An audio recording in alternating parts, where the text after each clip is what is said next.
What's up, guys? It's Ebony Ivory, the Fly Aunt, and you're here for my Belle Collective episode 5 recap. Air date 11/29/24. We pick up where we left off at the Improv. LP, Letitia Pearson, is trying to get Marie to stay and not to walk out because she has an announcement. She wants to invite everybody to NOLA. She was able to convince Marie to calm down and stay, and she invites the girls to NOLA for her brunch on the bayou, and they want to know if Antoinette, and Marie wants to know if Antoinette is invited, and in front of the whole group, Antoinette basically calls LP phony. And I'm like, damn. Talking about Letitia Pearson is the phoniest one here. And I'm just like, okay, I hope that y'all see that this was all contrived and set up by Tree. So Antoinette and LP get into a little back and forth. Somebody says, don't put your hand in my face. Production has to step in. Letitia Pearson basically tells Antoinette to go back to reading the tweets. She needs to leave and keep it moving. So now that little scuffle has happened and production asks Antoinette to leave and they had to get involved, Akeisha and Gucci are like, they're leaving. So now they're outside. They're in front of the Improv in the parking lot, and Tambra is like, Marie, let's talk. So I was surprised that occurred. Marie was explaining her side of the story. Tambra was explaining her side of the story, but we didn't really finish at that point to see what was the resolve that came about that. And I'm telling y'all again, this is the snake stuff that Cliff be talking about with Trees.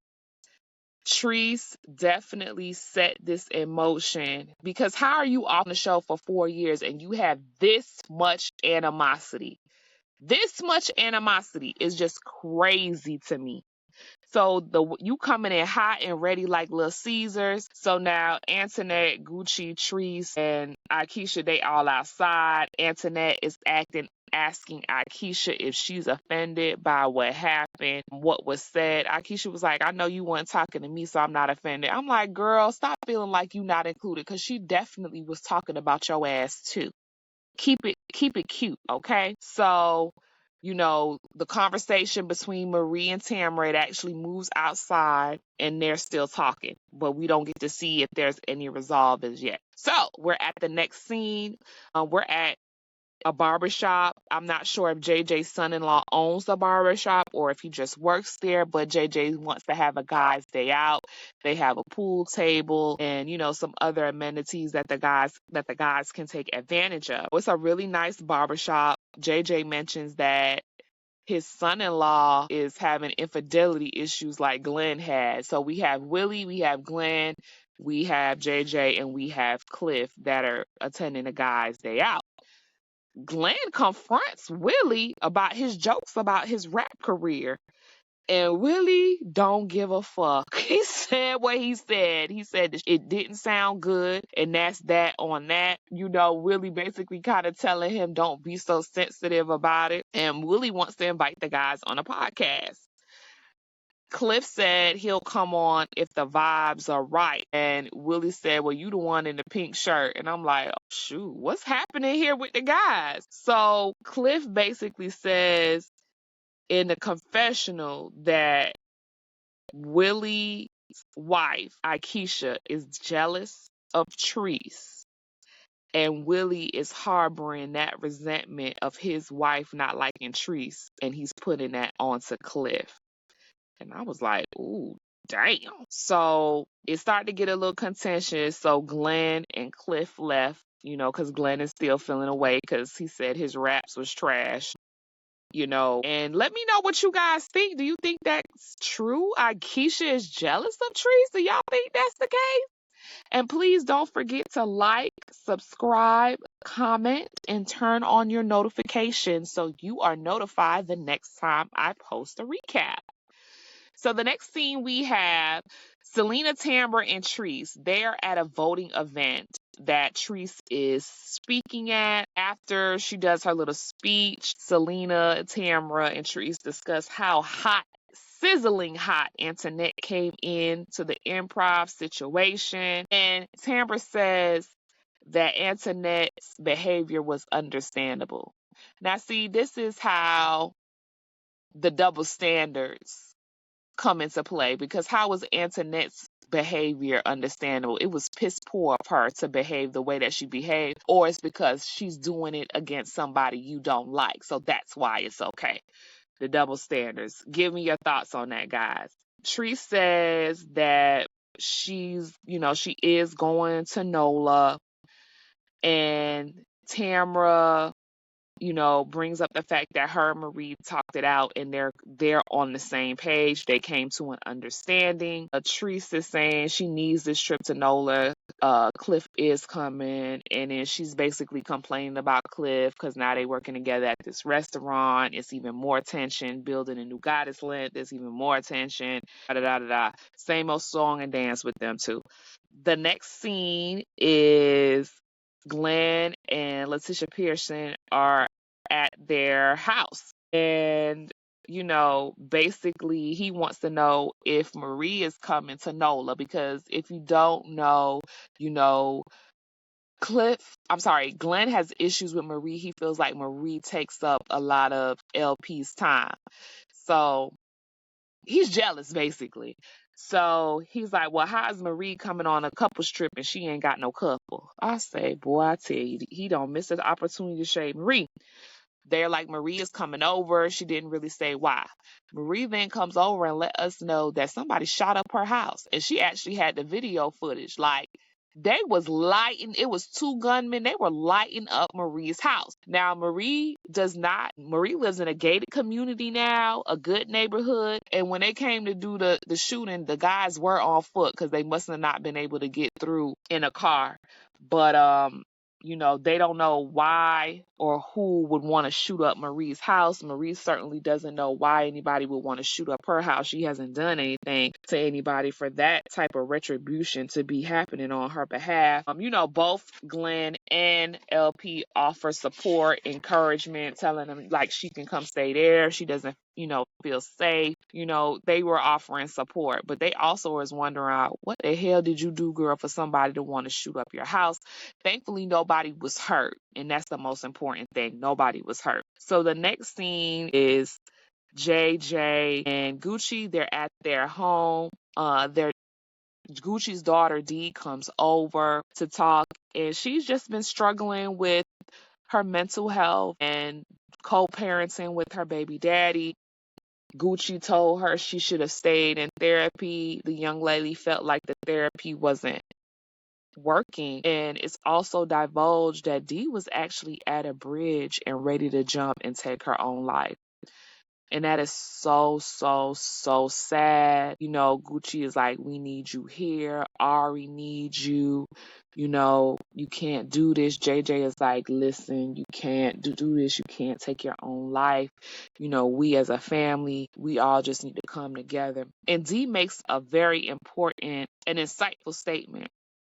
Gucci wants to bring the family together, but Dee said it's probably just too soon. It's not going to be sincere if you do it like this just because you feel like you want it to happen. She was like, just let things be. When the timing is right, it'll be right. Because JJ is still like, hell no.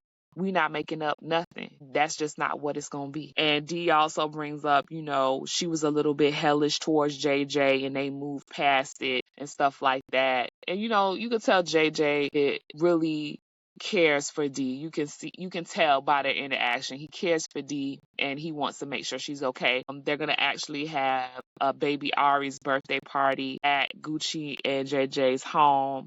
It's just really nice to see them be a family and not be at odds. And I think that's what we need to see more of.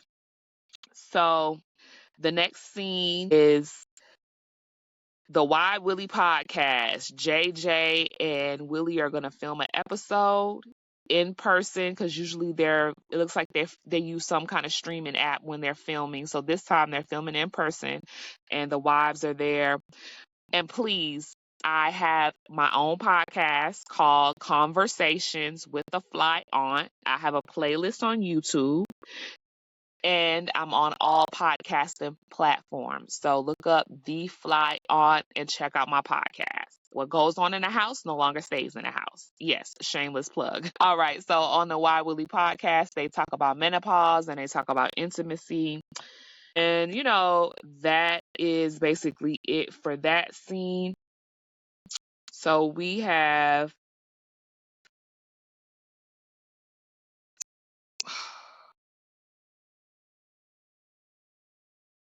All right, so after that, Willie brings up what happens at the barbershop.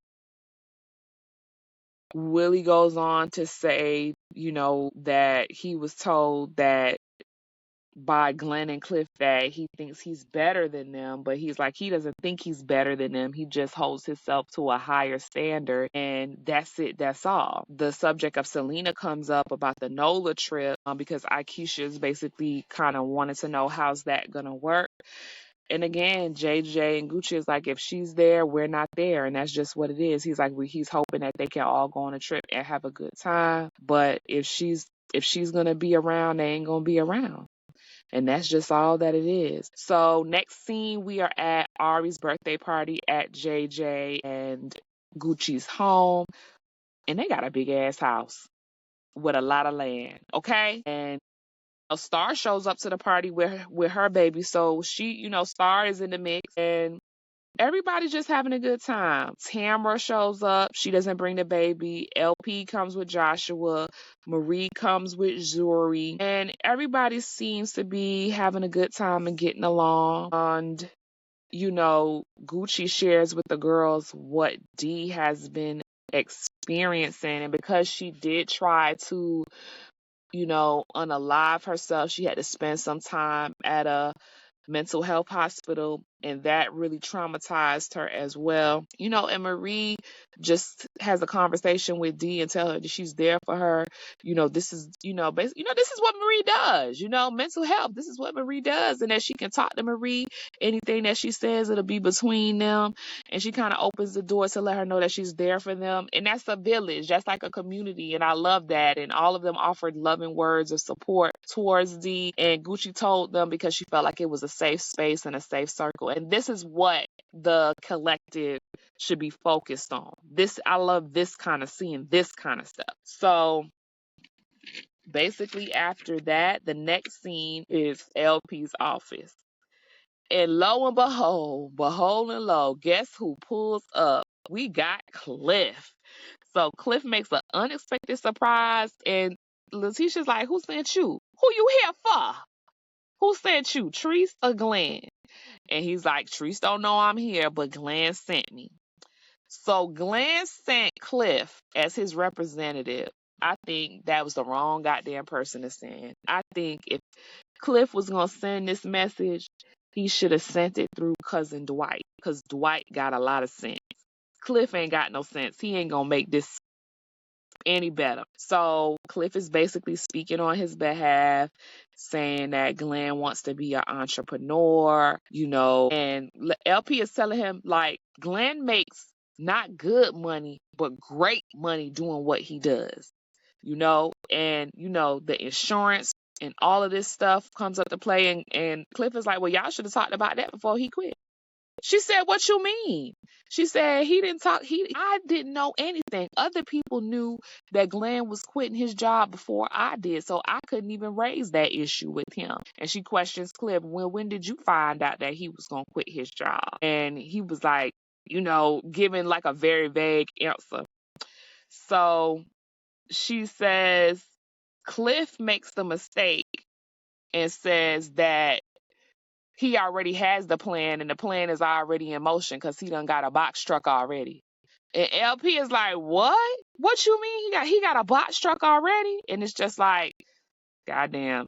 And Cliff felt like he was set up. He was like, Glen not being honest with me. He ain't even telling the full story. Glen done set me up to come over here and talk to his wife, and she don't even know anything. And I'm like, this is why you shouldn't put yourself in the middle of that, because if Glen is not even coming to his wife and with all the truthfulness and fairness, what made you think he was going to be truthful and fair to you? Because y'all friends? No, that's not how none of that works.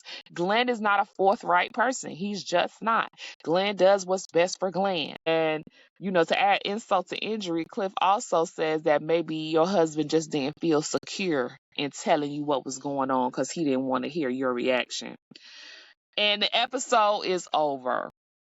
Don't forget to like, subscribe, and comment, and turn on your notifications so you're notified the next time I drop a recap. Again, thank you to all of my new subscribers and my commenters. I greatly appreciate you, and I will see you on the next recap. Auntie loves you. Bye-bye.